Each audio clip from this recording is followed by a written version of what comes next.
the much anticipated Avatar Frontiers of Pandora is finally here.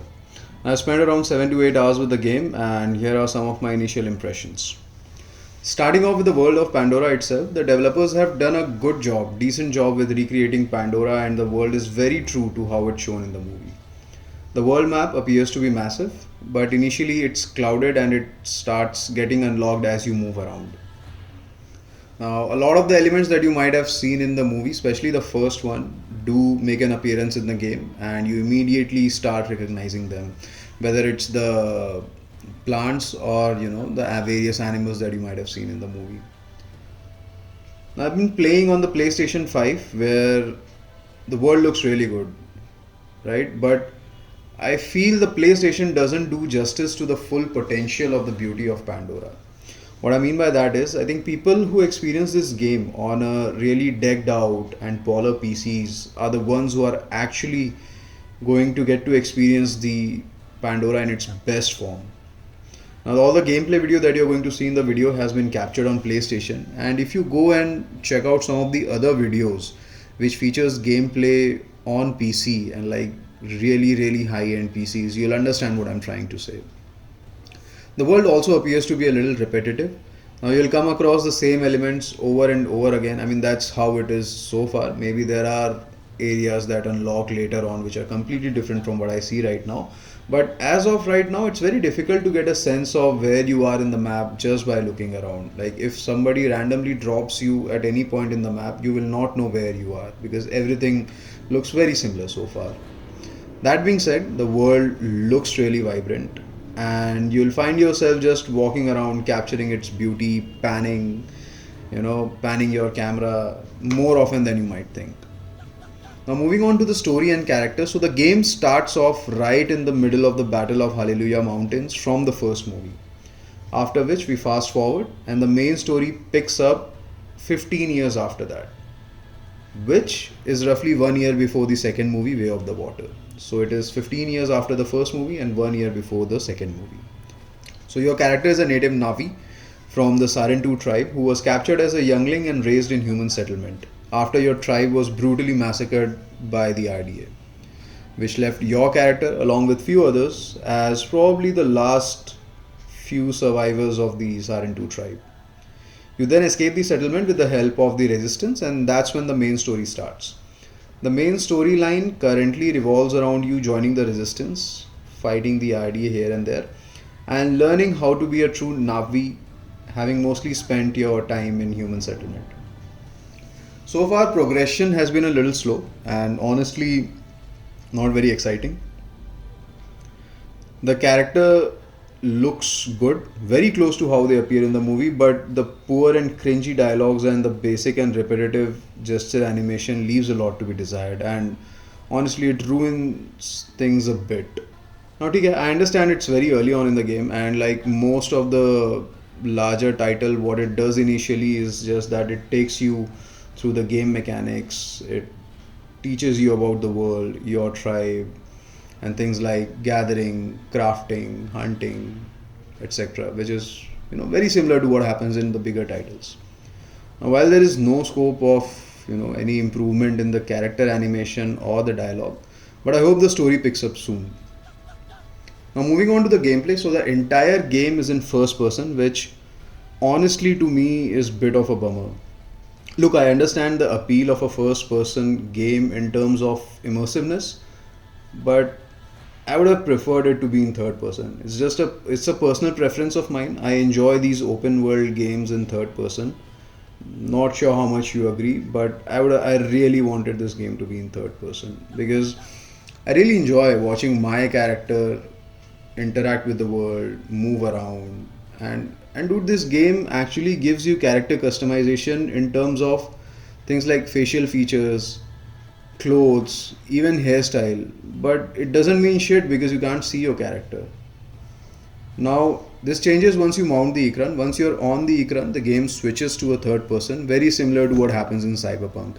Now, in Cyberpunk, it's a setting that you can enable, disable. I think in Avatar, it's by default. I am not sure. I'll maybe check out in the settings and give you guys an update. But yeah, the moment you switch to an Ikran, the game turns to third person, and that's when you feel even more that this game really should have been a third person game.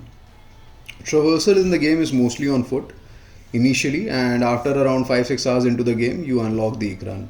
Yeah, so once you have the ikran, that's what you would want to use whenever you can. Now let's talk a bit about the combat. So far the combat revolves around fighting the RDA as part of the resistance and hunting. Now I haven't done hunting. There is one mission where you have to hunt a particular animal. Apart from that, I haven't really done any hunting. I have killed a few animals, but that was purely in self-defense. There are those viper wolves, which I'm not sure if you remember from the movies, which are across the forest and will always, pounce on you the moment they get an opportunity. Now, one of the main combat points are going to be the various RDA rigs and establishments, which is spread across the map and which causes an extreme level of pollution, killing the forest around it in certain area. Now your character would have to destroy or sabotage those rigs to bring back the forest to its natural glory. Sound familiar, doesn't it? Hold that thought. So the RDA army consists of human and AMP. AMP is nothing but mech suits operated by humans. Now if you remember the saying, don't bring a bow and arrow to a gunfight, well, that doesn't mean shit in this game, because that's exactly what the game puts you through. Initially all you have is a set of bow and arrow, which is decent enough for human enemies. And if you have the long bow, you can also kill the AMPs in one shot, provided you hit the weak spot. Now, the absence of a cover mechanism and dodge was a little surprising to me, honestly. I would have preferred at least dodge, because see, early on you have bow and arrow and these guys have like guns and like machine guns. The moment you pop out to shoot an arrow, there's an endless barrage of guns and you'll find yourself dying very quickly. So I would have preferred maybe a cover mechanic or a dodge, but it's not there in the game.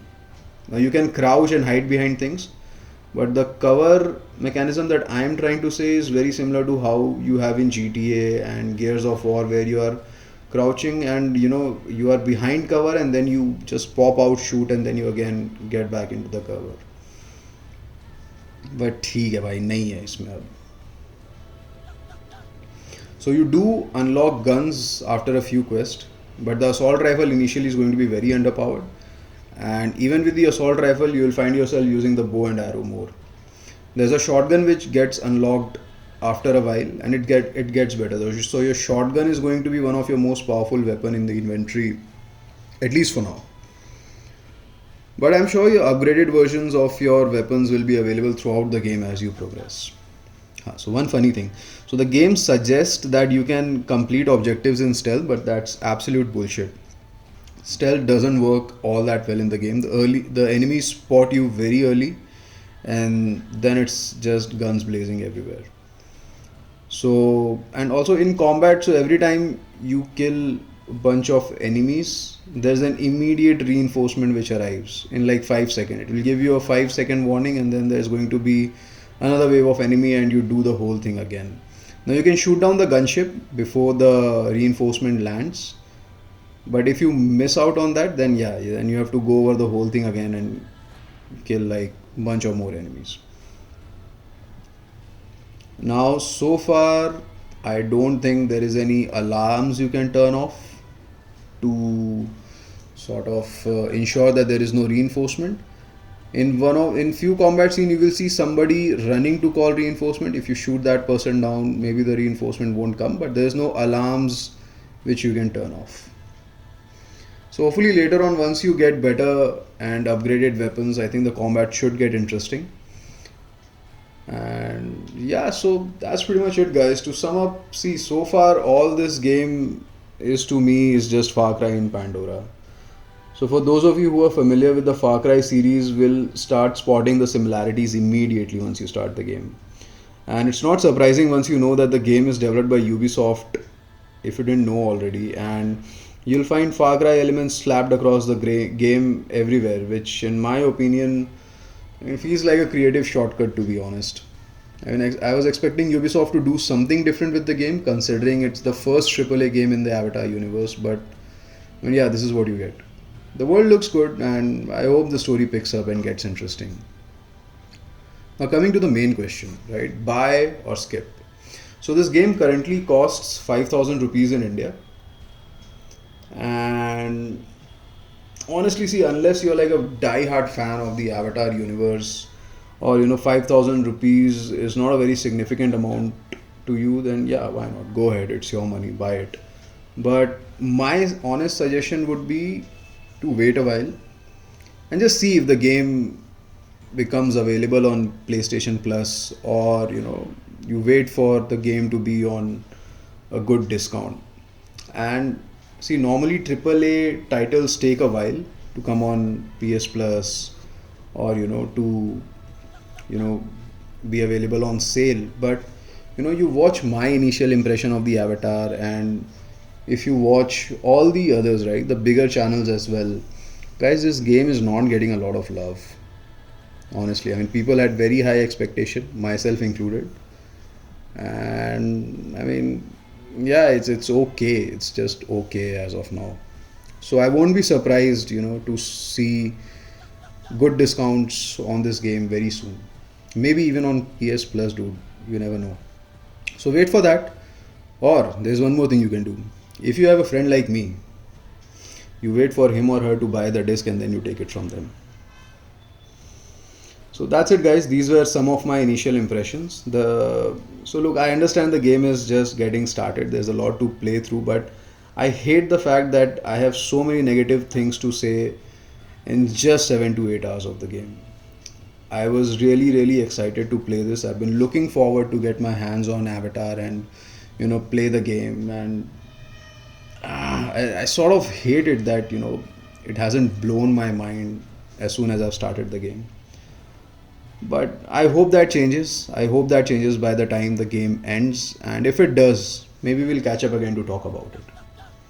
Hope you guys like the videos. If you have any disagreement or if you think that I missed out on something, please do let me know. Happy gaming, folks.